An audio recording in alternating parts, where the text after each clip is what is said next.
하나님의 그 창조부터, 창세부터 요한계시록까지 하나님의 구원 역사, 구속 경륜에 대해서 살펴보고 있는데, 잠깐 멈춰서서 하나님께서 이스라엘 백성들에게 주신 그 십계명, 이제 가나안 땅에 이제 들어가 하나님의 백성으로서 하나님이 원하시고 하나님이 기뻐하시는 하나님 백성의 삶이 무엇인지를 잘 알려주는 게 이제 십계명 말씀이죠. 그래서 이 말씀을 한번 하나씩 찬찬히 살펴보고 있습니다. 그래서 이 말씀을 통해서 우리는 이 하나님께서 우리에게 허락하여 주신 이 말씀이 누구를 위한? 단지 이스라엘 백성들을 위한 그 당시의 말씀이 아니라 오늘날 하나님을 사랑하고 하나님을 예배하고 하나님의 백성인, 신약의 백성인 성도들에게도 주신 말씀이다라는 것을 기억하고, 정말 우리가 예수님을 믿고 하나님이 원하시고 하나님이 기뻐하시는 삶이 무엇인지를 십계명을 통해서 알 수가 있습니다. 지금 오늘은 3계명, 나 여호와의 이름을 망령되이 일컫지 말라라는 말씀입니다. 내 하나님 여호와의 이름을 망령되이 일컫지 말라. 이게 세 번째 계명이죠. 첫 번째 계명이 뭐였습니까? 나 외에는 다른 신들을 내게 두지 말라. 두 번째 계명은요, 너는 자기를 위하여 새긴 우상을 만들지 말라.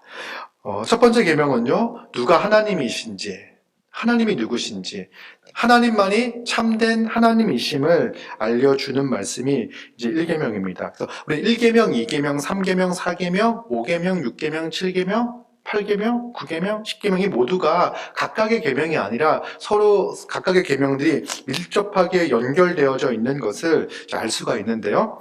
1계명에서는요, 예배의 대상에 대해서 이야기합니다. 우리가 누구를 예배해야 되는지, 그래서 우리가 섬기고 우리가 예배해야 할 참 하나님이 누구신지를 1계명이 설명을 하고 있습니다. 두 번째 계명은요, 우상을 만들지 말라라고 이야기할 때 이것은요, 하나님을 예배하는 방식, 어떻게 하나님을 예배해야 하는지, 우리는 하나님을 예배하고 하나님만을 섬겨야 되는데 잘못하면 하나님이 원하시지 않는 방식으로 잘못 하나님을 예배할 수가 있겠죠. 그래서 하나님께서는 이 계명을, 두 번째 계명을 통해서 어떤 방식으로 하나님을 예배해야 하는지를 말씀해 주십니다.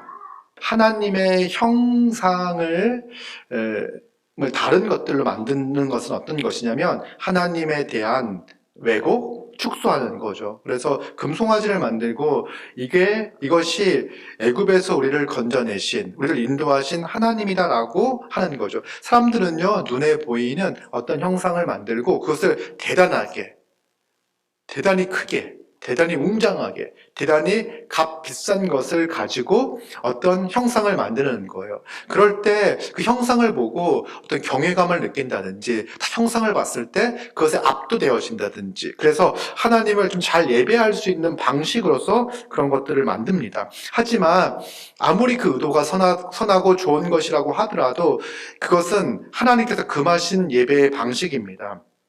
하나님을 참되게 바르게 예배하는 방식은 무엇입니까? 하나님을 축소하거나 하나님을 왜곡하지 않고 하나님이 어떠한 분이신지를 바르게 알고 하나님을 예배해야 되는 거죠. 우리는 예수 그리스도를 통해서 하나님을 분명하게 바르게 알 수 있습니다. 그뿐 아니라 우리가 예배하는 방식은요, 예수 그리스도를 믿고 믿음으로 그리스도 안에서 새롭게 되어 하나가 되어 한 성령 안에서 아버지께 나아감을 입는 거죠. 그래서 우리는 예배의 형식은요, 예배의 방식은 오직 믿음으로, 오직 그리스도 안에서, 오직 그리스도를 의지하여, 오직 예수 그리스도께 우리의 삶을 의탁하여 하나님을 예배하는 것, 이것이 바로 하나님께서 원하시는 예배의 방식입니다. 혹시라도 우리가 예배를 잘 드리기 원하는 마음을 가지고 이 자리에 다 나왔을 거예요. 그런데 내가 일찍 나왔으니까, 내가 전날부터 잘 준비했으니까, 혹은 이런 방식들을 가지고 내가 예배를 잘 드릴 수 있다라고 생각한다면 잘못된 거예요. 그런 마음과 그런 태도는 중요하겠지만 보다 근본적이고 근원적인 건 뭡니까? 우리가 예수 그리스도를 믿고 믿음으로 나오는 것, 믿음으로 주님께 나와 주님을 예배하는 것이 그 어떤 것보다 중요한 거죠. 세 번째 계명은요, 하나님 여호와의 이름을 망령되게 일컫지 말라라고 이야기합니다. 이것은요, 예배의 자세에 대해서 이야기를 하고 있습니다. 첫 번째는 예배의 대상, 두 번째는 예배 방법, 세 번째는 예배의 자세에 대해서 이제 규정을 하고 있는 겁니다. 여러분, 예배가 도대체 무엇이기에 하나님은 이토록 이 계명을 통해서 우리에게 예배하기를 원하시고 또 우리의 예배를 받기 원하십니까? 예배는요, 하나님께서 행하신 그 결과, 인간에게 주어진 마땅한 반응입니다. 그래서 우리가 예배할 수 있는 상태는요, 인간이 가장 복되고 가장 행복하고 가장 존귀하고 가장 가치 있는 바로 그 상태가 바로 어떤 상태냐면 하나님을 예배하는 상태예요. 하나님과 우리의 관계가 온전히 회복되어졌을 때만 우리는 온전히 하나님께 나아가 하나님을 찬양하고 하나님을 예배할 수가 있습니다. 그런데 관계가 회복되어졌다는 것은 무엇이냐면 하나님으로부터 오는 생명과 하나님으로부터 오는 안식과 하나님의 보호하심과 하나님의 인도하심과 하나님이 채워주시는 풍성함과 충만함과 이 모든 것 안에 거하는 상태인 거죠. 그래서 사실 하나님의 은혜 안에 거할 때 인간은 너무나 자연스럽고 너무나 당연하게 하나님을 찬양하고 하나님을 예배할 수 있는 거예요. 그래서 은혜를 아는 자들은요, 예배가 억지로 하는 행위가 아니라 은혜에 대한 마땅한 반응으로서 하나님을 예배하고 찬양하는 거죠. 그래서 예배는요, 누구를 위한 예배냐면 하나님의 은혜를 아는 자들, 하나님의 백성들, 하나님의 성도들이 함께 모여 하나님을 높이고 영광스럽게 존귀케 하는 게 바로 예배다라고 할 수가 있습니다. 예배입니다. 그래서 예배는 무엇인가? 그러니까 우리 가운데 하나님의 은혜를 알기 때문에 예배하고 싶잖아요. 그런데 하나님께서는 그래, 어떻게 예배해야 되는지, 누구에게 예배해야 되는지, 어떻게 예배해야 되는지, 예배할 때는 어떠한 자세를 가지고 예배해야 하는지를 하나님께서는 친히 알려주십니다. 세 번째 계명은요, 나 여호와의 이름을 망령되게 일컫지 말라는 것입니다. 이름을 망령되게 일컫지 말라. 여러분, 이름은 무엇입니까? 이름은 어떤 존재를 특정하는 게 이름입니다. 이 찬양, 그러면요, 어떤 한 존재를 특정하여 부르는 거죠.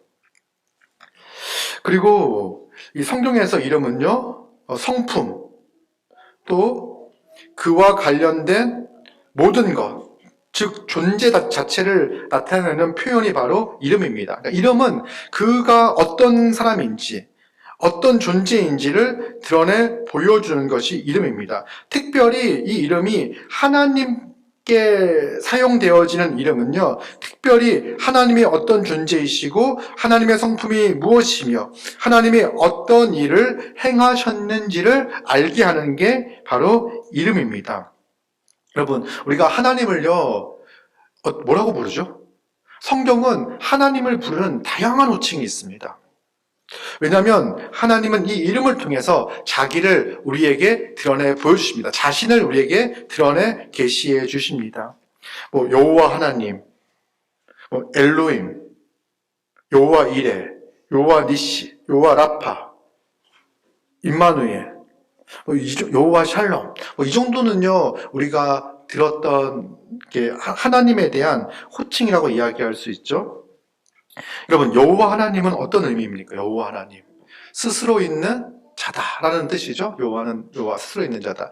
하나님께서 언약을 체결하실 때 쓰시는 이름이 여호와 하나님입니다. 신실하신 그 하나님께서 언약을 체결하시고 스스로 존재하시는 그분께서 그 약속을 성실하게 신실하게 이루어 가실 것을 표현하고 나타내는 이름이 바로 여호와죠.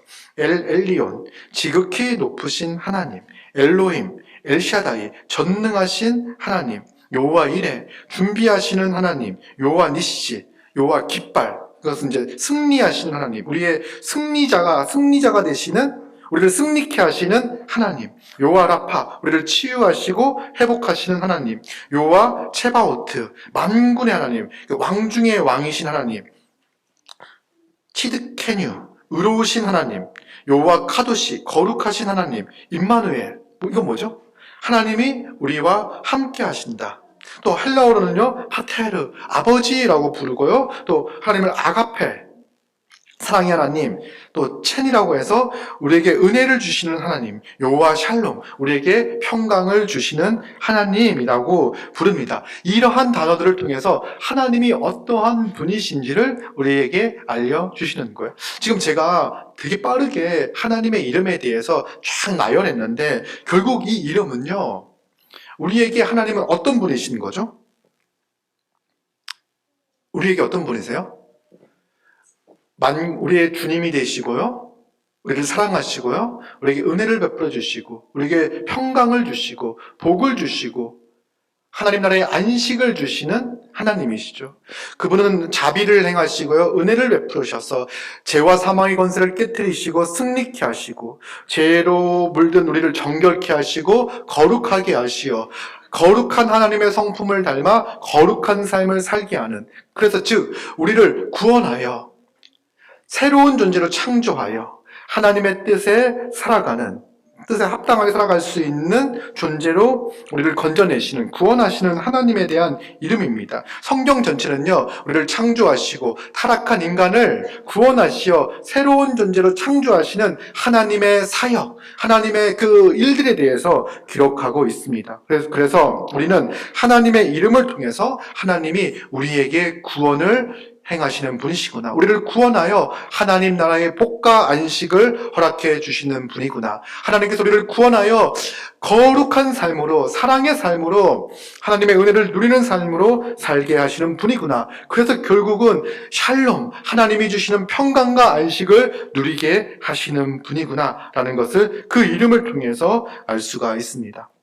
그런데 망령되이 부르다라는 것은 어떤 뜻입니까? 이 부르다라는 단어는 부르다, 나사, 들다, 옮기라는 뜻입니다. 그 망령이라는 단어는요, 히브리어로 샤웨라는 단어를 쓰고 있는데요. 이거는 뜻은 공허, 같이 헛됨, 이런 뜻을 가진 단어입니다. 그래서 이거를 좀 직역을 하면 헛된 것으로 옮기다, 헛된 것으로 들어올리다. 그러니까 하나님의 이름을 헛되게 들어올리다, 하나님의 이름을 무가치하게 들어올리다라는 뜻을 가지고 있는 거예요. 그래서 여호와의 이름을 무가치하게 들어올리지 말라, 하나님의 이름을 무가치하게 헛되게 드러내지 말라라고 이야기하는 겁니다.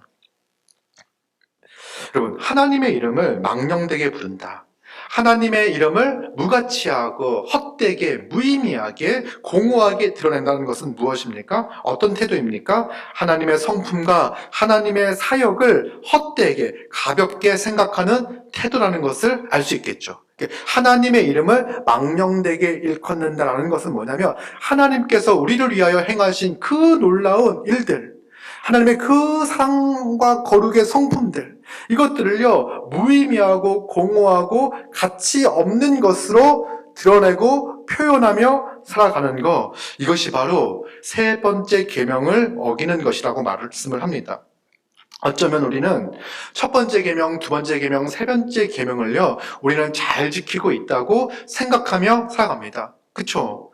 우리가 첫 계명, 나 외에 다른 신을 섬기지 말라, 우리가 무슨 다른 종교의 다른 신을 섬기는 게 아니니까 우리는 하나님만을 섬기고 있다고 생각을 해요. 그리고 우상을 만들지 말라, 우리가 무슨 우상을 만들 수 있는 기술도 없고 그래서 만들지도 않습니다. 그래서 두 번째 계명도 지키고 있다. 그리고 여호와의 이름을 망령되게 일컫지 말라, 우리가 언제 예수님의, 하나님의 이름을 망령되게 입 밖으로 낸 적이 있습니까? 없죠. 그래서 나는 첫 번째 계명, 두 번째 계명, 세 번째 계명을 지키고 있다라고 생각을 하는데요. 여러분, 우리가 하나님의 성품과 하나님의 사역을, 하나님의 일하신 것들을 가볍고 헛되게 여기고 그것들을 가볍고 헛된 것으로 드러내고 있다면 이것은 여호와 하나님의 이름을 망령되게 일컫는 것입니다. 여러분, 여러분의 말과 여러분의 행동에서 하나님의 그 놀라운 성품과 하나님의 사역이 무가치하고 헛된 것처럼 보인다면, 드러난다면 이것은 세 번째 계명을 어기고 있는 거예요. 여러분, 하나님의 성품은 우리와 밀접하게 관련되어져 있습니다. 그 이름은 우리를 위한 이름이죠. 아까 말씀드렸듯이 구원의 하나님, 하나님 나라의 복과 안식을 주시는 하나님입니다. 그런데 그러한 하나님의 사역과 그러한 하나님의 성품을 하찮게 여기는 것, 이것이 바로 세 번째 계명을 어기는 죄입니다. 가만 보면요, 첫 번째 계명을 어긴 사람 있죠. 하나님 아닌 다른 것들을 더 신뢰하고 더 의지하는 사람들. 이들은요, 하나님을 왜곡하고 축소합니다. 왜냐하면 하나님보다 다른 것도 더 커 보이니까 하나님을 왜곡하고 축소하죠. 그래서 하나님은 이 분야에선 일하지 못해. 여기는 날 도울 수 없는 분이셔. 내가 세상을 살아갈 때는 하나님의 방식과 하나님의 법보다는 세상의 방식과 세상의 법을 따라갈 때 난 더 큰 성공을 얻을 수 있어. 더 행복할 수 있어. 더 만족할 수 있어. 라고 생각하는 거죠. 하나님 아닌 다른 것들을 더 신뢰할 때 우리의 삶의 방식은, 하나님에 대한 이해는 하나님을 왜곡하게 됩니다. 그리고는요, 그러한 자들이 하나님의 이름을 가볍게, 헛되게 드러내게 되는 거예요. 하나님께서 우리를 위하여 일하신 그 놀라운 사역을 분명하게 목도하고 있다면, 바라보고 있다면 우리는 결코 하나님의 이름을 헛되게 드러내며 살 수가 없는 거죠. 성도는 결코 이렇게 살 수가 없습니다. 여러분, 그러나 우리는요, 이 시대, 하나님의 이름을 헛되게 드러내는 시대에 살고 있습니다. 그래서 우리도 모르게 자연스럽게 아무 생각 없이 세상이 흘러가는 대로 살다 보면 이 세 번째 계명을 어길 수가 있습니다. 이 세대는요, 여호와의 이름을, 하나님의 이름을 헛되고 무가치하고 공허한 것으로 여기는 시대. 하나님의 성품과 하나님의 성품을 조롱하죠. 하나님의 이 거룩하심을 조롱하죠. 하나님의 사랑을 조롱하죠. 하나님의 오래 참음을 조롱하죠. 하나님의 인내를 조롱하는 시대 가운데 살고 있습니다. 그럴 때, 그런 문화에 아무 생각 없이 편승해 있을 때 우리 또한 우리의 행동과 우리의 말을 통해서 하나님의 그 존귀와 하나님의 그 영광스러움을 무너뜨리는, 하찮게 여기는 그런 모습들이 우리 삶에서 나타날 수 있다는 거예요. 우리는 경계해야 됩니다. 자, 그러면 하나님의 이름을 망령되게 일컫는 구체적인 모습이 무엇일까요? 이 세 번째 계명을 어기는 모습이 무엇일까요? 첫째는 하나님의 이름을 무의미하게 부르는 것입니다.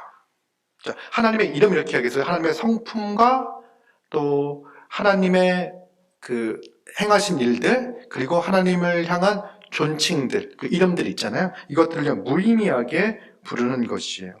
하나님의 이름에 담긴 의미와 가치에 대한 생각 없이, 아무런 생각 없이 사용하는 거죠. 여러분, 우리는 하나님의 이름을 부를 때에는요, 하나님의 사역과 하나님의 성품에 대해서 이해하고 그것에 대한 감사가 있어야 합니다.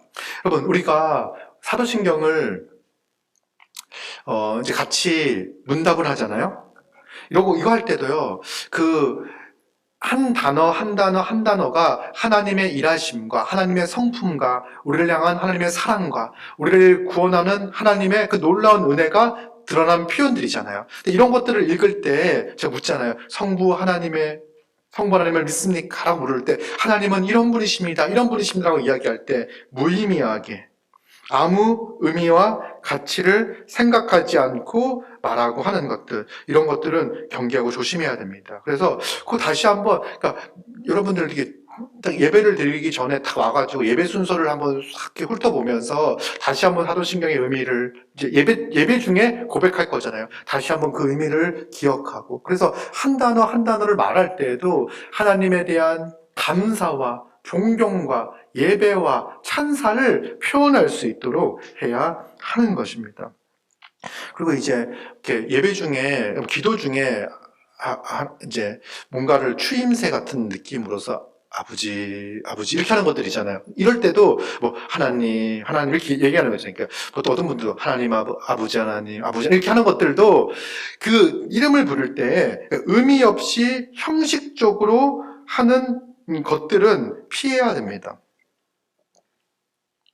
혹시 이제 의미 없이 형식적으로 혹은 사람에게 보이기 위해서 우리는 기도하는 것이 아닙니다. 전능하신 하나님께 구하는 거예요. 우리는 탁 정신을 탁 똑바로 탁 차리고 하나님의 이름을 부르며 하나님이 우리를 위하여 어떤 일을 행하셨는지 어떤 분이신지를 그 이름을 부를 때마다 깊이 기억하며 기도해야 하는 것입니다.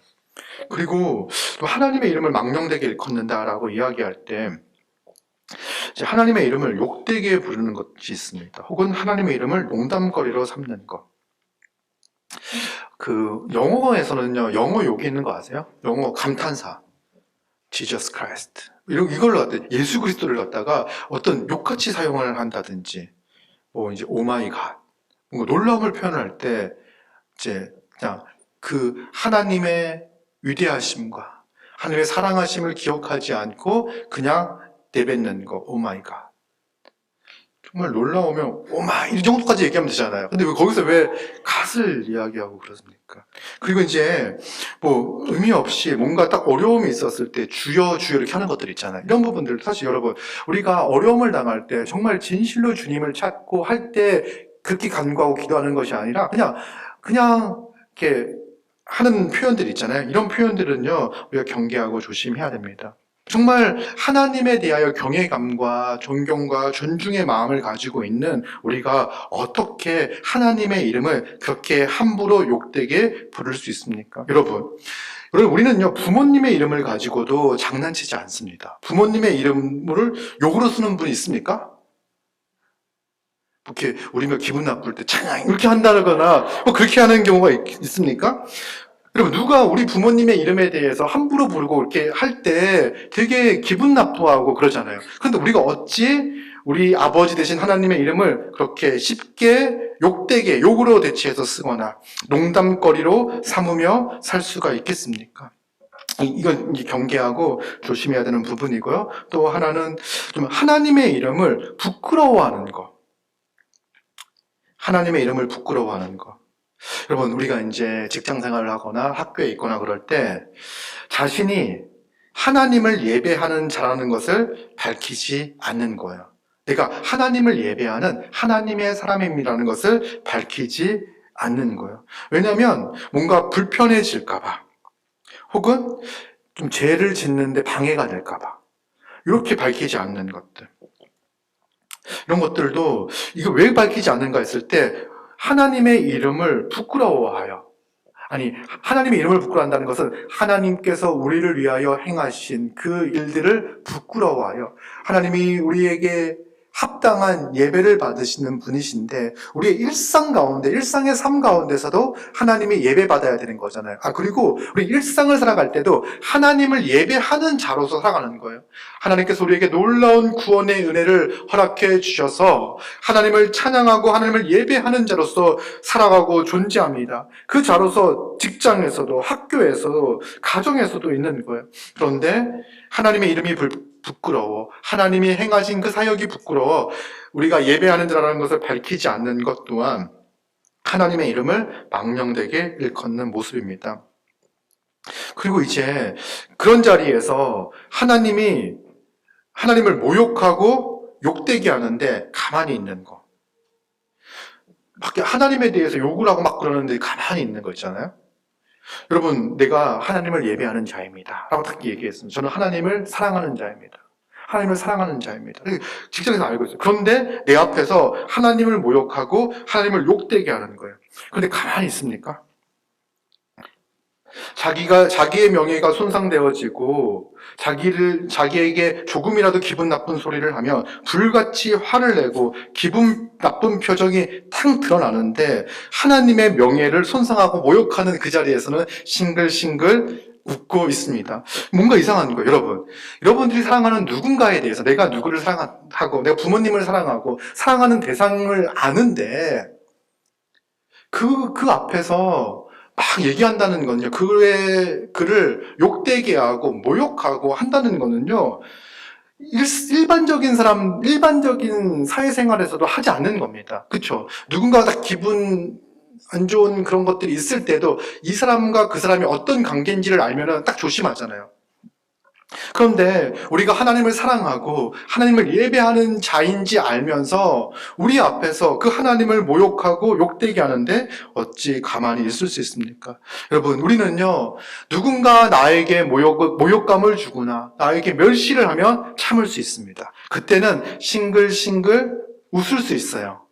그러나 하나님에 대해서 모욕하면요, 우리는 그거에 대해서 정중하게 이야기할 수 있어야 됩니다.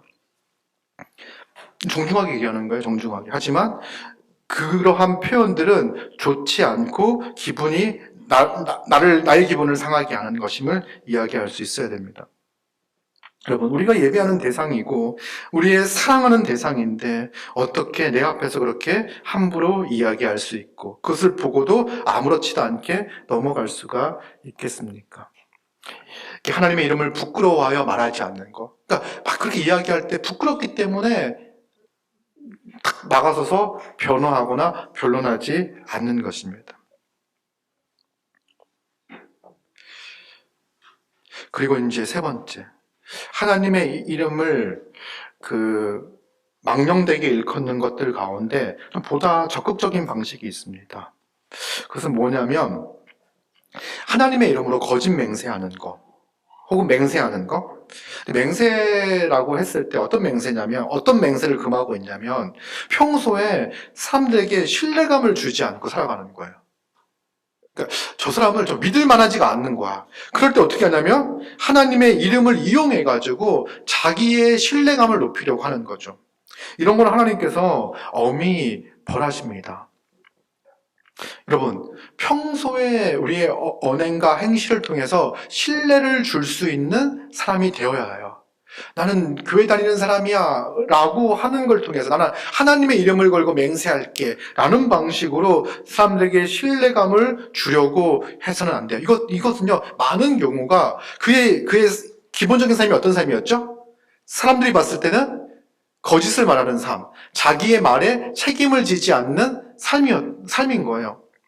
그리고 그런 사람들은요, 하나님의 이름으로 맹세하고도 지키지 않을 가능성이 많습니다. 지킨다고 하더라도 그 행위 자체가 하나님의 이름을 자기의 유익을 위하여 이렇게 또 가볍게 자기를 불신하는 사람들에게 사용하는 거죠. 좋지 않은 방식입니다. 그리고 우리가 하나님 앞에서 서약하는 경우들이 있습니다. 악한 방식이 뭐냐면 하나님 앞에서 행한 서약을 가볍게 생각하고 행동하는 것. 여러분들은 하나님 앞에서 어떤 서약을 했습니까? 세례서약. 우리가 예수 그리스도를 믿고 세례서약을 했습니다. 하나님 앞에서, 또 사람들 앞에서, 공중 앞에서 우리는 하나님 앞에서 서약을 했죠. 근데 그 세례서약의 내용을 가볍게 여기고 또 지키지 않으면 행동하는 것. 마찬가지로 정회원 서약. 하나님 앞에서 내가 어떠한 의무들을 감당하며 어떠한 백성으로 살겠다. 세례 서약의 내용과 정회원 서약의 내용이 이제 거의 같습니다. 그래서 우리가 이 세례 서약이 너무 가치 없고 의미 없게 행해지는 것 같아 다시 한번 우리가 세례 서약됐던 내용들을 다시금 확인하고 가르치고 내가 그때 이런 서약을 했구나 라는 것을 확인한 상태에서 우리 교회로 들어오기 전에 다시 한번 정회원 서약을 합니다. 교회 회원으로서 하나님 앞에서 이러한 의무들을 감당하겠습니다. 이렇게 살아가겠습니다. 서약하는 거죠. 그래서 이런 서약의 내용들을 가볍게 여기고 자기의 이렇게 기분에 따라서 자기의 형편에 따라서 그냥 한다는 것은요, 옳지 않은 거예요. 또 어떤 서약을 했죠? 결혼 서약. 여기 해당되는 분들 몇 분 계십니다. 이제 결혼 서약. 하나님 앞에서 행한 서약입니다. 내가 정말 남편에게, 아내에게 어떤 존재가 되어 남편을 어떻게 섬기고 아내를 어떻게 섬기고 어떻게 남편을 사랑하고 아내를 어떻게 사랑할 것인지를 하나님 앞에서 서약을 했습니다. 그런데 이런 서약을 가볍게 여기고 자기의 기분에 따라서 자기의 감정에 따라서 이것들을 소홀히 생각한다면 안 되는 거예요. 우리는 이러한 것들이요, 하나님의 이름을 망령되게, 가볍게, 헛되게, 가치 없게 보이도록 하는 행동들이에요. 여러분, 우리가 세례서약을 하거나 정회원서약을 하거나 결혼서약을 할 때 알잖아요, 사람들이. 그쵸? 어떤 사역을 했는지. 그러니까 교회 다니는 사람만 아는 게 아니라 교회 다니지 않는 사람들까지도 세례 서약을 할 때 압니다. 이제 이 사람이 이제 교회에 속한 자구나. 그리고 결혼 서약을 할 때도 우리가 믿는 사람들만 초대해서 결혼하는 게 아니라 믿지 않는 사람들까지도 초대해가지고 하나님 앞에서 서약을 합니다. 그리고는 하나님의 뜻과 말씀을 따라 살지 않아요. 마음대로 살아요. 그러면 사람들이 봤을 때는 하나님의 이름이 정말 가치 없는 거구나. 그냥 그 요식행위일 뿐이구나. 이렇게 생각하겠죠. 이것이 바로 하나님의 이름을 헛되고 가치 없게 여기는 행동과 태도다라고 이야기할 수 있습니다. 그래서 우리가 하나님 앞에 행한 서약들을 다시금 기억하고 잘 지키기 위해서 애써야 합니다. 그리고 이게 하나님의 이름을 망령되게 일컫는 방식들 가운데에서 또 뭐가 있냐면, 이 악한 방식 중에 하나가 또 뭐가 있냐면, 우리 행동을 통해 가지고 하나님의 이름을 망령되게 일컫는 거예요. 우리는 예수 믿는 사람입니다. 우리는 그리스도인입니다. 그리스도인. 그렇죠? 그래서 영어로는 크리스찬. 크리스트에다가 붙어가지고 크리스찬이 되는 거예요. 그리스도인이 된 거예요. 그래서 우리를 딱 보면요, 그리스도인이죠. 그리고 성도는요, 하나님의 이름을 짊어지고 살아가는 사람들입니다. 여러분들이 누군가를 만나서 복음을 전할 때 어떤 어려움을 겪을 수 있냐면, 신앙을 거절하고 거부하는 사람들 중에서 이런 사람들이 있어요. 나는 예수 믿는 사람 때문에 절대로 교회를 안 다니겠다. 나 안 믿겠다. 왜?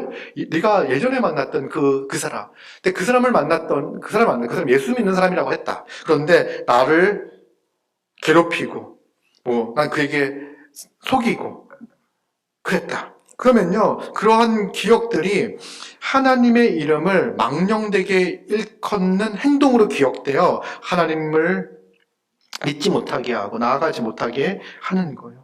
우리가 잘못 살면 세상으로부터 하나님의 공격을 받습니다. 왜냐하면 우리는 하나님의 사람, 하나님의 백성이기 때문에 그렇습니다. 여러분, 우리의 행동 가운데 하나님의 이름을 망령되게 일컫는 부분들이 있지 않는지 생각해 봐야 합니다. 로마서 2장 23절, 24절. 율법을 자랑하는 내가 율법을 범함으로 하나님을 욕되게 하느냐. 기록된 바와 같이 하나님의 이름이 너희 때문에 이방인 중에서 모독을 받는도다. 여러분, 율법을 자랑하는 자가요, 율법을 범해요. 그것을 하나님이 욕되게 하는 거죠. 하나님의 이름이 너희 때문에 이방인 중에 모욕을 받는다. 우리가 그 하나님의 법을 자랑합니다. 무슨 말이냐면, 정말 이렇게 하나님의 백성은 사랑하는 자들이야. 하나님의 사랑을 알아. 하나님의 사랑으로 충만한, 서로 섬기며 서로 사랑하는 자다. 그런데 서로 사랑하지 않을 때 하나님을 욕되게 하는 것이요, 하나님의 이름이 이방인 중에서 모독을 받는 것입니다. 네 번째, 하나님의 이름을 망령되게 일컫는 것. 그래서 이제 나는 아무것도 하지 않겠다. 악한 행동, 서약도 하지 말아야지. 그래서 혼인신고만 해야지. 이렇게 하는 거예요. 이제 서약을 하게 되면 왠지 하나님의 이름을 망령되게 일컬 줄 모르니까 나는 아무 행동도 하지 않겠다. 그러면서 적당하게 신앙생활 하는 거. 근데 문제는 뭐냐면 무난하게 살아갑니다. 악을 행하고 살지 않습니다. 그런데 그의 삶 가운데는요, 그를 통해서 하나님의 영광이 드러나지 않아요. 여러분, 하나님의 이름이 망령되게 일컫지 말라라고 이야기했을 때 하나님의 이름이 드러나지 않는 거, 이게 뭔지 아세요? 그 자체가 하나님의 이름이 무가치하고 헛되고 무의미하게 있는 거예요. 뭐냐면 하나님이 우리를 위하여 행하신 일은요, 정말 어마어마하잖아요. 대단하잖아요. 그런데 그 어마어마한 이름이 드러나지 않고 있는 것 자체가 헛되고 무가치하고 공허하고 의미 없게 드러나는 거예요. 하나님은요, 우리를 통해서, 하나님의 백성, 성도들을 통해서 그의 이름이, 그의 영광이 드러나기를 원하십니다. 그런데 여러분, 우리의 삶을 통해서 하나님의 이름이 드러나지 않는다면요, 아주 문제가 있는 거죠. 여러분, 우리 한 주간의 삶을 통해서, 우리의 삶을 통해서 하나님의 이름이 드러났습니까? 얼마나 드러났습니까? 한번 생각해 봤으면 좋겠어요. 이제 십계명은요, 뭐뭐 하지 말라라는 이 부정적인 의미를 가지고 있습니다. 그래서 먼저는, 무엇을 하지 말고, 무엇을 경계하고, 무엇을 조심해야 되는지를 살펴보았습니다.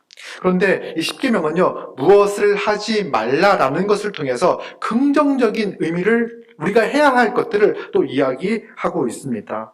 여러분, 여호와 이름을 망령되게 일컫지 말라는 것은요, 다른 의미는요, 적극적으로, 긍정적으로 이야기하면 하나님의 이름을 영화롭게 하라라는 얘기예요. 우리는요, 하나님의 이름을 영광스럽게 드러내라. 이것이 하나님께서 우리에게 주신 세 번째 계명의 의미입니다. 하나님의 이름을 영화롭게 해라. 하나님께 영광을 돌리는 삶을 살아라. 여러분, 그런데 우리가 어떻게 살아야 하나님께서 영광을 받으실 수 있습니까? 가만 생각해 보면요, 우리가 아무리 열심히 산다고 하더라도 하나님을 영화롭게 하지 못하겠구나라는 생각을 할 수 있어요.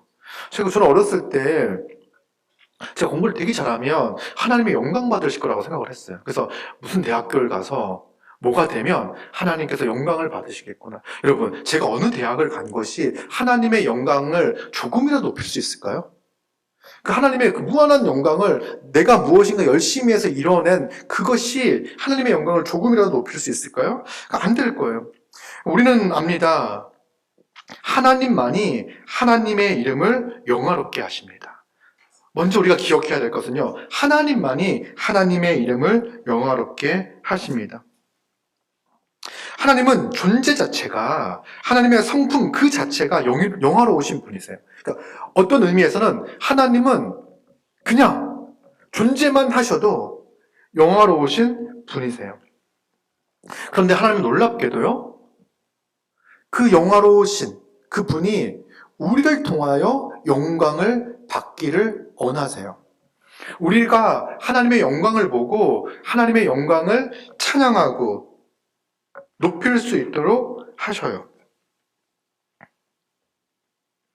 그래서 하나님의 사역을 통해서 하나님은 자신의 영화로움을 사람들에게 드러내 보여주십니다. 무슨 말이냐면, 하나님은 사람을 통해서 하나님의 영광을 받습니다. 우리는 이 세 번째 계명을 할 수 있어요. 하나님을 영화롭게 할 수 있습니다. 그런데 이러한 것들이 하나님을 영화롭게 하는 삶, 다른 말로 이야기하면 하나님을 찬양하며 하나님께 감사하며 하나님의 뜻에 순종하며 살아가는 이 모든 삶은 우리가 만들어낸 삶이 아니라 기본적으로, 근원적으로 하나님께서 우리를 위하여 행하신 사역에 근거하고 있는 거예요. 하나님의 일하심에 근거하고 있는 거죠. 하나님 우리를 창조하셨고, 우리가 타락했을 때, 인류가 죄 가운데 있을 때 우리를 구원하신 것, 이것이 그를 통하여, 그러니까 구원받은 성도는요, 하나님을 찬양하며 하나님께 영광을 돌리는 거죠. 이것이 바로 하나님을 영화롭게 하는 하나님의 사역입니다. 사람을 통해서 하나님께서 영광을 받으시는 하나님의 사역인 거예요. 그 결과 새롭게 창조된 인간은, 구원받은 사람은 하나님을 영화롭게 하는 것, 하나님께 영광을 돌리는 게 매우 자연스러운 일입니다. 그래서 우리가 억지로 하나님을 찬양하자, 하나님께 영광을 돌리자, 하나님을 예배하자, 우리가 만들어내서 하나님의 영광을 돌리는 게 아니라, 만약에 제가 여러분 어떤 대학을 가서, 아주 훌륭한 대학, S대학을 가서 수석을 입학을 해서 하나님께 영광을 돌릴 수 있다면 저는 끝났습니다. 도저히 안 돼요. 이제 도저히 안 돼. 하나님의 영광 돌릴 수 있는 방법이 없어요. 그런데 저는요, 오늘도 하나님께 영광을 돌리며 살아갈 수 있습니다. 왜? 하나님께서 나를 위하여 행하신 그 놀라운 일이 있는 거예요. 나를 하나님의 백성, 하나님의 자녀 삼아주시기 위한 놀라운 일이 있는 거예요. 그걸 바라볼 때마다, 말씀을 통해서, 설교를 통해서 성경을 펼치고 볼 때마다 하나님께 합당한 영광을 올려드리는 거예요. 하나님 어떻게 나 같은 죄인을 구원하셔서 건져내셔서 하나님의 자녀가 되게 하셨습니까? 하나님의 백성 되게 하셨습니까? 하나님 정말 대단하신 분이십니다. 하나님의 사랑은, 하나님의 자비는 무궁무진합니다. 영원 무궁합니다. 라고 찬양하는. 그래서 우리는요, 지금 이 자리가요, 하나님께 온전히 예배하는 시간이에요. 여러분, 지난 한 주간 동안 여러분, 하나님께 영광 돌리기에 합당한 어떤 삶이 있습니까? 우리가 지난 일주일 동안 살았던 삶은요, 하나님을 더 영화롭게 하기에 부족한 삶일 거예요. 불가능한 삶일 거예요. 그러나 오늘은 또 우리는 이 자리에서 마음껏 하나님께 예배하며 하나님께 영광을 돌릴 수 있습니다. 왜 그렇습니까? 예수 그리스도를 통하여 하나님이 우리에게 놀라운 일을 행하셨기 때문에 그렇습니다. 그래서 우리가 하나님을 영화롭게 하는 것은요, 우리가 만들어낸 어떤 것에 근거하는 것이 아니라 하나님께서 예수 그리스도를 통해서 성취하신 그 놀라운 십자가 사역에 근거하여 우리는 오늘도 하나님의 이름을 높이고 영화롭게 합니다. 그래서 하나님이 아까 여러 가지 이름들을 이야기했습니다. 그 이름 가운데 하나님이 자신을 드러내는, 계시하는 절정은 바로 예수 그리스도이십니다. 여러분, 우리가 예수님을 생각하면 생각할수록 하나님을 예배할 수밖에 없습니다. 너무나 자연스럽고 당연합니다. 예수 그리스도는 하나님의 형상입니다. 우리는 예수 그리스도를 바라볼 때 하나님의 그 자비로우신 성품과 그 은혜와 하나님의 전능하심과, 그래서 하나님께서 우리에게 주시는 그 영원한 샬롬과 평화와 복락을 알고 하나님을 찬양할 수 있는 거죠. 이것은 하나님께서 우리에게 행하신 놀라운 일입니다. 고린도후서 4장 4절부터 6절까지 한번 찾아볼까요? 고린도후서 4장 4절 6절. 자, 같이 가보겠습니다. 시작. 그 중에 이 세상의 신이 믿지 아니하는 자들의 마음을 혼미하게 하여 그리스도의 영광의 복음의 광채가 비치지 못하게 함이니 그리스도는 하나님의 형상이니라. 우리는 우리를 전파하는 것이 아니라 오직 그리스도 예수의 주되신 것과 또 예수를 위하여 우리가 너희 종된 것을 전파함이라. 어두운 데에 빛이 비치라 말씀하셨던 그 하나님께서 예수 그리스도의 얼굴이 있는 하나님의 영광을 아는 빛을 우리 마음에 비추셨느니라. 아멘. 여러분, 믿지 않는 자들은 세상의 신이 그들의 마음을 혼미케 합니다. 그래서 그리스도의 영광의 복음을, 그 영광의 강체를 보지 못합니다. 그런데 우리에게 얼마나 놀라운 일이 벌어졌습니까? 우리는 예수님을 통해서 하나님이 우리를 얼마나 사랑하시는지, 얼마나 끔찍히 아끼시는지를 압니다. 그리고 그 영광의 빛이 우리 마음에 비추어졌습니다. 그러니 우리가 어찌 하나님을 찬양하지 않을 수 있습니까? 예배하지 않을 수 있습니까? 어찌 하나님께 영광을 돌리지 않을 수 있습니까?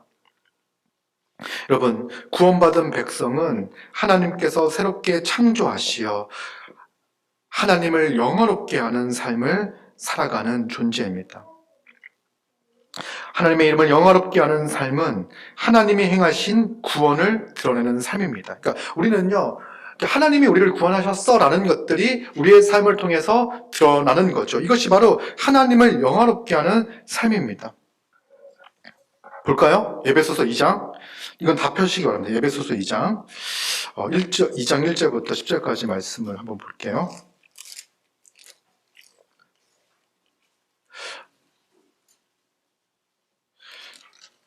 제가 여러분들이 이제 많이 참석 안 하셨을 때는 설교를 길게 해도 약간 부담이 적었었는데, 오늘은 약간 이제 부담이스러웠는데, 생각해보니까 오늘 또 예배 마치면 또 끝나는 거잖아요.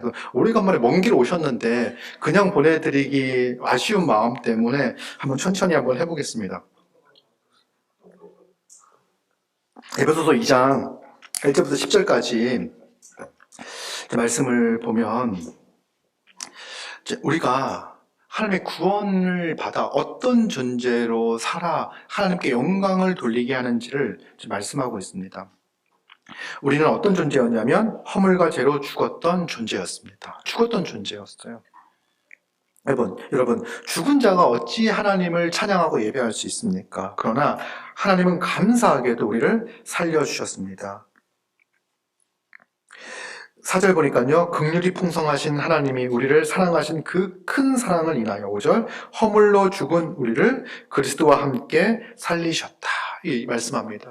그리스도의 그 죽으심과 그리스도의 부활하심을 통해서 하나님은 우리에게 생명을 주셨습니다. 여러분, 그 은혜만 기억해도 알아도 우리의 일상은 하나님을 예배하고 하나님을 찬양할 수 있는 삶입니다. 우리가 어떤 존재였습니까? 2절에 보니까요, 세상 풍조를 따르고, 우리는 세상 풍조를 따랐던 사람들입니다. 그 세상의 가치관, 세상의 성공, 세상의 인정, 이런 것들이 그 어떤 것보다도 크고 그것을 마음 깊이 사랑했던 사람입니다.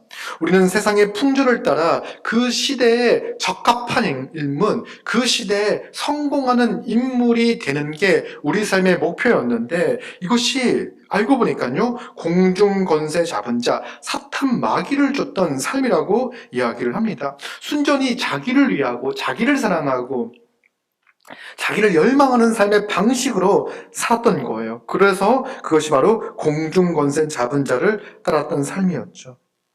그래서 불순종의 아들들, 그 삶은요, 하나님을 대적하고 불순종의 영인 사탄을 쫓아 살던 삶이었습니다. 3절 보니까요, 뭐라고 얘기합니까? 우리가 다 그 가운데서 우리 육체의 욕심을 따라 지냈으며 육체와 마음이 오라는 것을 하였다. 여러분, 이전에 우리는요, 하나님에 대하여 죽었던 우리는요, 내 마음이 원하는 것, 내 육체가 원하는 것을 욕심을 내어 그것으로 만족하기 위해서 살았던 존재입니다. 그런데 하나님께서 우리를 살리셨어요. 우리가 지금 어떤 존재가 되었습니까? 하나님의 뜻을 알고 하나님의 뜻을 배워 하나님의 뜻에 순종하는 그런 존재가 되게 하신 거예요. 얼마나 놀랍습니까? 여러분, 우리의 육심과 육체의 정욕을 따라 살던 삶에서 돌이켜 하나님께서 우리에게 새 마음을 허락하여 주셔서 이제 하나님의 뜻을 배우고 하나님의 뜻을 들을 때마다 하나님의 뜻을 알 때마다 기쁨으로 반응하는 그런 존재가 되게 하여 주셨습니다. 그래서 이전에는요, 본질상 진노의 자녀, 하나님의 진노 아래, 영원한 형벌 아래 있었던 자인데, 이제 긍휼이 많으신 하나님께서 우리를 그러한 죄와 사망의 권세에서 내어 주셨습니다. 이제 우리는 마음껏 하나님께서 우리를 위하여 행하신 그 은혜에 감사하여 하나님을 찬양하고 하나님을 예배하는 자가 되었습니다. 여러분, 이 은혜를 알 때 우리가 예배를 드리는 자세가 어떠하겠습니까? 그런데 또 성경은 또 구체적으로 우리가 구원받은 우리가 어떻게 하나님을 영화롭게 하는지, 하나님께 영광을 돌리는지를 이야기합니다.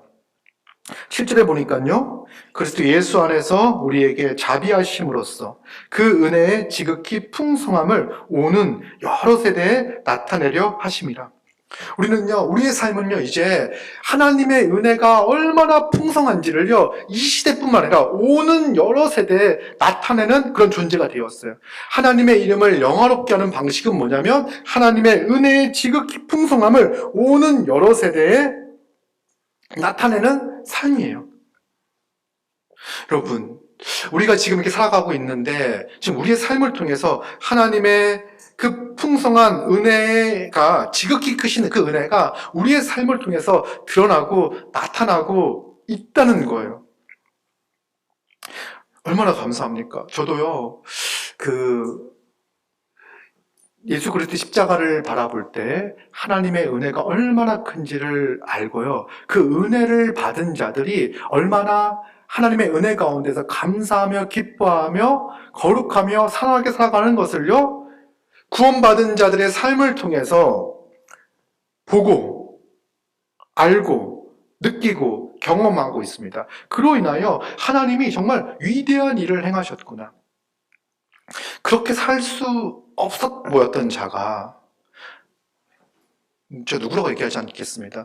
정말 복음이 아니고선요, 다른 사람을 사랑하고 다른 사람을 위하여 자기를 희생하고 헌신하며 살 수 없을 것 같아 보였던 자가요, 예수 그리스도의 십자가의 은혜로 말미암아 완전히 새로운 사람이 되어져서 이제 자기의 시간과 물질과 자기의 젊음과 재능과 하나님께서 주신 모든 것을 가지고 다른 사람을 온전케 하기 위하여 교회를 하나님 나라의 풍성함을 누리게 하기 위해 살아가는 것을 볼 때 정말 하나님의 은혜가 지극히 풍성하구나라는 것을 알죠. 그리고 하나님을 찬양하고 하나님께 감사하며 예배합니다. 그러면서 이제 10절에 이렇게 나옵니다. 우리는 그가 만드신 바라. 이게 우리가 누구냐면 성도고, 이거 만들었다는 얘기는 창조예요, 창조. 새롭게 창조하셨다. 그래서 약간 우리가 변화되어진 존재가 아니라 완전히 죽었다가 새로운 생명을 가지고 새롭게 창조된 존재입니다. 여러분, 우리는요, 이 창조는요, 하나님께서 아담과 하와를 만들었던 창조와 비견될 만한 창조예요. 그래서 우리는 하나님의 형상을 회복한 자입니다. 온전히 회복한 자예요.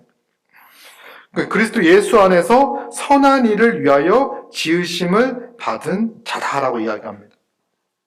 신자는요, 하나님을 영화롭게 하고 하나님께 영광을 돌리는 삶이 어떤 삶이냐면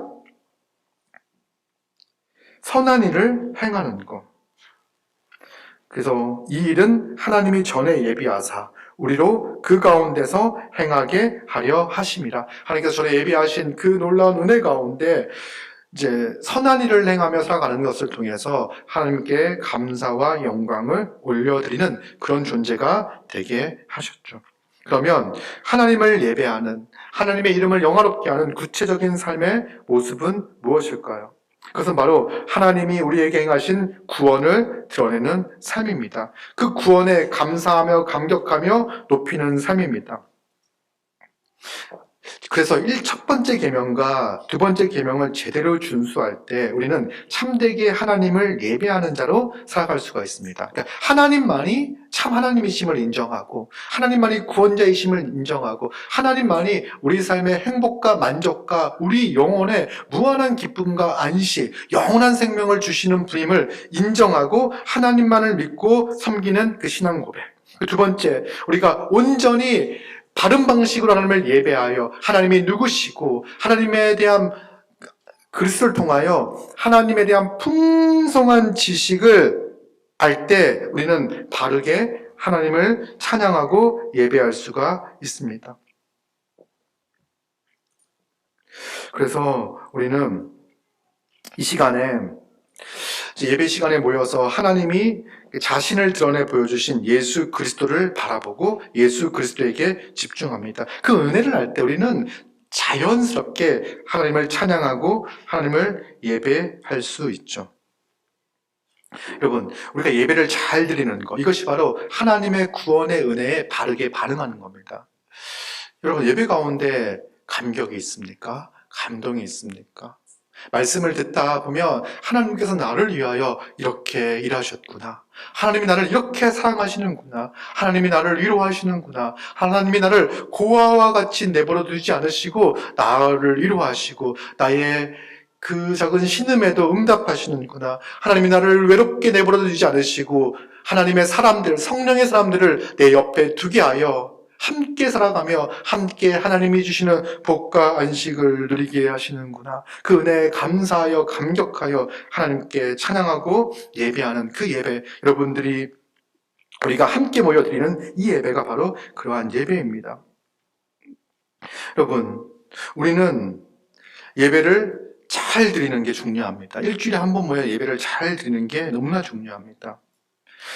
우리가 흔히 이야기할 때 그래도 삶의 예배가 중요하지 않습니까? 라고 이야기하시는 분들이 있어요. 맞습니다. 삶의 예배도 중요합니다. 그러나 주일에 드리는 이 예배를 통해서 하나님을 영화롭게 하지 못하는데 삶의 예배를 잘 드리는 것은 어렵습니다. 여러분, 이 시간에 왜 그러냐면 이 주일 예배는요, 하나님의 은혜의 모든 수단이 집중되어져 있는 시간이에요. 우리가 언제 이렇게 한 시간씩 앉아서 하나님의 말씀을 집중하여 들을 수 있습니까? 여러분, 이렇게 마음대로 거동도 못합니다. 움직이고 싶으면 아이를 낳아야 돼요. 그래야지 예배식을 조금 움직일 수 있어요. 그냥 딱 앉아서 집중해서 말씀을 듣는 거예요. 그리고 함께 찬양하고 함께 기도하고 또 서로 교제하고 말씀을 나누고 이것을 통해서 우리는 하나님께서 우리에게 베풀어 주신 그 은혜를 확인하고 또 익히고 묵상하고 붙잡고 그 안에 거하는 거예요. 이것을 통해서 이렇게 살아갈 때, 이 예배를 통해서 예배를 잘 드릴 때 삶의 예배도 온전히 잘 드릴 수가 있는 거예요. 그래서 먼저 우리가 이 예배의 시간을 중요하게 여기며 함께 이 시간을 통해서 풍성한 은혜를 누리기 위하여 애쓰고 수고해야 합니다. 이런 말씀으로 그리스도 안에서 함께 교제하는 것, 그리고 성도의 교회를 통해서 큰 은혜를 누리는 것, 우리가 이제 일상 가운데 교제하는 것도 다 주일날 들은 말씀, 또 함께 나눈 말씀들, 서로 연구한 말씀들, 이것에 근거해서 교제하지 않습니까? 그래서 우리는 더 풍성하게 일상 가운데에서도 하나님을 예배하고 하나님을 찬양할 수가 있는 것입니다. 자, 그 하나님을 구체적으로 예배하는 두 번째 삶의 모습은요, 선한 일을 행하는 거예요. 에베소서에서 이야기했던 2장 10절에 선한 일을 행하는 것. 그런데 에베소서 말씀을 보면 선한 일을 위하여 지으심을 받았다라고 이야기하면서 2장 11절부터 무엇에 대해서 이야기하냐면 이방인과 유대인들이 적대적이었는데 하나님 예수 그리스도의 그 십자가의 죽으심으로 하나가 되게 하셨다. 한 몸이 되게 하셨다. 한 세 사람이 되게 하셨다. 한 성령 안에서 아버지께 나아감을 얻도록 하였다라고 이야기하면서 3장에서는 다시 한번 하나님의 구원 경륜을 이야기한 다음에 4장에서 그러므로 너희가 부르심을 받은 일에 합당하게 행하라고 이야기하면서 성령이 하나 되게 하신 것을 힘써 지키라고 말씀을 하셔요. 그래서 선한 일을 행한다는 것은 기본적으로 뭘 얘기하는 거냐면 교회로 살아가는 것을 이야기하는 겁니다. 이제 무엇이냐면 아까 뭐라고 얘기했습니까? 하나님을 예배하는 구체적인 삶이 하나님이 우리에게 행하신 구원을 드러내는 삶이라고 얘기했잖아요. 첫째는 예배하는 거예요. 예배를 통해서 그 하나님 베풀어진 구원의 은혜에 감사하며 찬양하고 말씀을 듣고 말씀에 아멘으로 화답하는 것. 그리고는요, 선한 일을 행하는데 선한 일을 행하는 것은 이제 교회로 살아가는 거죠. 이것은 뭐냐면 하나님 예수 그리스도께서 구원하여 만드신 사람들이 누굽니까? 하나님의 백성이라고 불리는 성도들이에요. 교회예요. 그래서 교회를 이제 그리스도의 몸이라고도 이야기하고 다른 말로는 그리스도의 현존이라고 이야기합니다. 그러니까 교회를 우리 이야기할 때 하나님 나라의 현실로서의 교회라고 이야기하잖아요. 그러니까 그것보다도 좀 더 이렇게 그리스도 중심적으로 보게 되면요, 교회는 그리스도의 현존이에요. 그리스도가 누구신지, 어떤 분이신지를 드러내고 나타내는 것이 바로 교회예요. 왜냐하면 교회는 그리스도의 몸이기 때문에 그렇습니다. 교회의 머리는 예수 그리스도이기 때문에 그렇습니다. 교회는 그리스도인이라고 불리는 사람들의 모임입니다. 교회는 구원받은 자들의 모임입니다. 그래서 여러분, 하나님의 구원이 가장 잘 드러낼 수 있는 것, 하나님의 구원이 얼마나 놀랍고 영광스러운지를 가장 잘 드러낼 수 있는 방식이 뭐냐면 교회로서 교회가 교회답게 존재하는 것. 하나님의 말씀을 사랑하고 그 말씀 가운데 순종하여 서로를 온전케 하며 서로를 섬기며 서로를 사랑하며 살아가는 그 삶을 통해서 하나님의 영광이, 하나님의 이름이 세상 가운데 드러나 보일 수 있습니다. 이것을 통해서 하나님을 영화롭게 하는 거예요. 여러분, 이 교회를 통해서 우리는 매일매일 하나님의 영화로움을 봅니다. 하나님이 얼마나 대단하신 분이신지, 하나님의 사랑이 얼마나 크신지를 교회를 통해서 봅니다. 그래서 그렇게 사는 게 행복하냐? 일요일마다 교회 가가지고 그렇게 시간을 허비하는 게 행복하냐라고 이야기할 때 하나님을 영화롭게 하는 삶이 얼마나 기쁜지, 얼마나 좋은지 너는 모를 거야. 이렇게 이제 얘기할 수 있는 거죠. 교회는요, 하나님을 영화롭게 하는 삶이 얼마나 기쁜지, 좋은지 사람들에게 드러내 보이는 곳입니다. 그런데요, 우리가 이곳에 있어서 정말 서로 사랑하고 나를 돕고 나를 온전케 하는 것. 교회 갈 때 어떤 마음을 가지고 있냐면, 여러분들 어떤 마음을 가지고 교회에 참석하십니까? 아마 이제 다음 주부터는 이런 마음일 거예요. 정말 하나님을 영화롭게 하고 하나님을 예배하고 싶은 마음을 가지고 오겠죠. 그리고 선한 일을 행하겠다. 이 선한 일이라는 것은 하나님의 법, 하나님의 말씀에 순종하여 서로 사랑하고 서로를 섬기는 삶이죠. 그래서 어떤 마음을 가지고 우리는 교회에 오냐면 다른 사람을 섬기고 다른 사람을 온전케 하려는 마음을 가지고 예배에 참석하는 거예요. 그래서 단지 내가 예배를 통해서 어떤 유익을 얻어야지, 어떤 만족을 얻어야지, 어떤 위로를 얻어야지 라는 생각만 가지고 교회에 오는 게 아닙니다. 교회에 올 때는 내가 다른 사람을 유익하게 하고 온전케 하고 도와야 하지 않은 마음을 가지고 오는 거예요. 그래서 행동할 때도요, 어떻게 하면 내가 잘 예배드릴까라는 생각만을 가지고 앉아있는 것이 아니라 어떻게 하면 다른 사람에게 유익을 끼칠 수 있을까? 나의 행동과 나의 말과 나의 태도가 다른 사람들에게 유익이 될 수 있을까라는 것들을 생각하고 행동하는 거예요. 삶의 자세가 어떤 자세냐면 교회에 와서도요, 다른 사람을 돕는 자세인 거죠. 그러니까 말씀을 들을 때, 예배를 들을 때, 찬양을 들을 때 어떻게 하는 것이 하나님을 영화롭게 하는 것일까? 그 다른 이면에는 뭐가 있냐면 어떻게 하면 다른 사람을 잘 섬길까? 선한 일을 행할까? 이런 마음들을 가지고 있는 거예요. 그러니까 우리는 이렇게 하나님을 바르게 할 때 드디어 뭐가 보이기 시작하냐면 옆에 있는 지체가 보이게 되고요. 그를 어떻게 잘 섬길까라는 생각을 가지고 와요. 그런데 이제 그 마음을 가지고 말씀도 열심히 듣고 뭐 설교 나눔도 열심히 하고 뭐 식사 준비도 열심히 하고 서로 맞게 잘 도우면서 예배를 드립니다. 그러면 여러분 교회 갈 때는 어떤 마음이 들까요? 교회 와가지고도 막 이렇게 신경을 여러 가지로 쓰고 있잖아요. 누군 예배를 잘 드리고 있는지, 뭐 하고 있는지, 내가 잘 도와야 돼. 이런 생각을 가지고 가면요. 이렇게 막 지칠 것 같잖아요. 신경을 많이 쓰면 피곤합니다. 그래서 돌아갈 때는 좀 힘들고 지칠 수 있어요. 근데 한편으로는요, 나는 누굴 돕기 위해서 왔는데 엄청난 도움을 받고 있었구나. 그 시간이 왜냐면 다른 사람 모두가 그 마음을 가지고 예배에 참석하고 있는 거예요. 함께 예배하고 있는 거예요. 조금이라도 내가 예배에 잘 집중할 수 있도록 누군가는 나를 돕고 있는 거예요.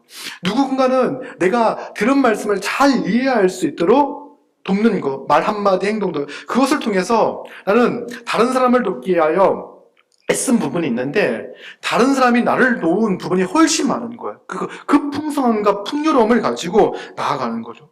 그때 어떤 생각이 드냐면 야, 교회는 정말 하나님의 영광을 드러내는 곳이구나. 어떻게 이런 곳이 있지? 그러면서 주변에 있는 사람들을 보면은요, 자기를 영화롭게 하고 자기의 영광을 위해 살아가는 사람들을 보면은요, 근데 그들이요, 그렇게 살면서 또 공허함을 느껴요. 그럴 때 그들을 초대하는 거죠. 야, 그렇게 사는 삶보다 이렇게 살아가는 삶이 훨씬 복되고 기쁘고 행복해 라고 초대하는 거예요. 그런데 정말 하나님을 영화롭게 하기 위하여 자기를 내어 그러니까 하나님의 형상을 닮아 살아가는 사람들을 만나는 거예요. 그 풍성한 은혜를 누리게 되는 겁니다. 자, 그리고 세 번째, 하나님을 영화롭게 하는 삶 세 번째, 성도는요, 일상에서도 하나님을 영화롭게 해야 합니다. 여러분, 주일날에만 다른 사람을 섬기고 형제 자매를 섬기기 위해서 있는 게 아니에요. 여러분, 우리는 직장에서도 학교에서도 하나님을 예배하는 자로 살아갑니다. 그곳에서도 나는 하나님을 예배하는 자예요. 하나님을 사랑하는 자예요. 하나님의 말씀에 순종하는 자예요. 하나님이 구원하신 자예요. 하나님이 놀라운 은혜를 주셔서 존귀케 하신 자예요. 그곳에서 나는 그리스도인이라고 불리는 사람이에요. 그곳에서 나는 하나님의 이름을 짊어지고 사는 사람입니다. 직장에서도, 학교에서도, 가정에서도. 여러분, 저는 교회에서만 성도가 아니라 집에서도 겸손과 온유와 인내와 오래 참음으로 사랑해야 할 그리스도인이라는 거예요. 제가 교회에서 여러분들을 대할 때 온유한데 교회에서 우리민을 대할 때 우리만 왔어 이렇게 얘기를 하는데 집에서는 안 그런다면 뭔가 자아분열적 삶인 거잖아요. 우리는 여기서도 그리스도인, 그러니까 둘 중에 하나는 속이고 있는 거예요. 내가 세상에서 속이고 있던가 내가 교회에서 속이고 있는 거예요. 우리의 정체성을. 결코 그럴 수 없습니다. 다르지 않습니다. 그래서 우리는 직장에서도 학교에서도 하나님을 예배하는 자요. 그래서 나의 행동과 나의 행실로 말미암아 하나님의 이름이 모욕을 당하고 망령되게 일컬어질 수 있다는 생각을 가지고 우리는 그곳에서도 거룩한 하나님의 백성의 삶을 살아가야 합니다. 그래서 하나님을 예배하는 자로서 다른 면모들이 우리는 직장 가운데서 학교에서도 가정에서도 있을 수 있습니다. 여러분 그렇게 살면은요 힘들 거예요. 직장에서 대부분은 어떤 직장은 막 그렇게 하면 인정해주게 너 착하다라고 인정해줄 수도 있는데 그렇지 않은 경우가 더 많을 거예요. 그러니까 내가 그렇게 살아 직장에서 인정받기 위해서 그렇게 하는 게 아니니까 내 정체성이 그렇기 때문에 설령 내가 그렇게 살아서 손해보고 피해를 본다고 해도 그렇게 살아가는 거예요. 여러분 그래도 실망할 필요가 없어요. 우리는 뭐가 있습니까? 그렇게 상처 입고 직장에서 힘든 일을 당한다고 할지라도 나를 사랑하고 내가 이런 만큼을 채워주겠다라고 내가 상처 입은 것을 위로해주는 교회가 있는 거예요. 그래서 우리가 딱 눈을 뜨면 직장에서 신자로서 살고 힘든 발걸음으로 집에 돌아오면서도요 무엇이 기억이 납니까? 하나님께서 우리를 사랑하셔서 우리를 위하여 만드시고 함께 살아 하나님을 영화롭게 하는 이 교회를 허락해 주신 것을 감사하며 전화를 돌리는 거죠. 누구에게? 오늘 이런 일이 있었는데.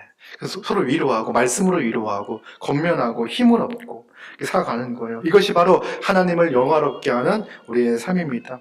여러분 은혜가 있는데 어찌 우리가 하나님을 찬양하며 살지 않을 수 있습니까? 하나님이 우리를 위하여 아들까지 아끼지 않으시고 예수 그리스도가 우리를 위하여 생명을 주셨는데 그 은혜를 아는 자가 어찌 무심하게 살아갈 수 있습니까? 어찌 적당히 이 정도면 됐지라고 살아갈 수 있습니까? 우리의 삶은 하나님을 영화롭게 하는 인생입니다. 여러분 놀랍지 않습니까? 우리의 인생이요 하나님의 이름을 높이는 삶이라는 거예요. 우리 모두가 예수 그리스도를 믿는 우리는요 그 어느 누구도 예의가 없습니다. 세상에서 성공했든 성공하지 못했든 지금 실패를 겪고 좌절을 겪고 있든 상관없이 지금 이 순간이 하나님을 영화롭게 하는 삶으로 존재하는 거예요. 하나님을 영화롭게 하는 인생이 바로 지금 우리에게 주어져 있는 인생입니다. 이 얼마나 놀랍습니까? 여러분 거울 있는 분들 한번 꺼내서 보세요. 다 얼굴 보이잖아요? 정말 하나님 예수 그리스도의 그 십자가의 은혜로 말미암아 존귀케 자입니다. 우리가 하나님을 찬양하고 예배하고 그때 하나님이 기뻐하시며 우리의 예배를 받으시고 영광을 받으십니다. 이것이 바로 우리의 인생입니다. 우리의 삶 가운데 이러한 자세를 가지고 하나님을 예배하며 하나님을 찬양하며 함께 교회에 모여 예배할 때나 또 함께 교회로 살아갈 때나 함께 어디에 속해 있든지 간에 우리가 하나님의 이름을 영화롭게 하는 그런 귀하고 복된 인생을 잊지 않고 하나님을 찬양하며 예배하는 우리 모두가 되기를 소망합니다.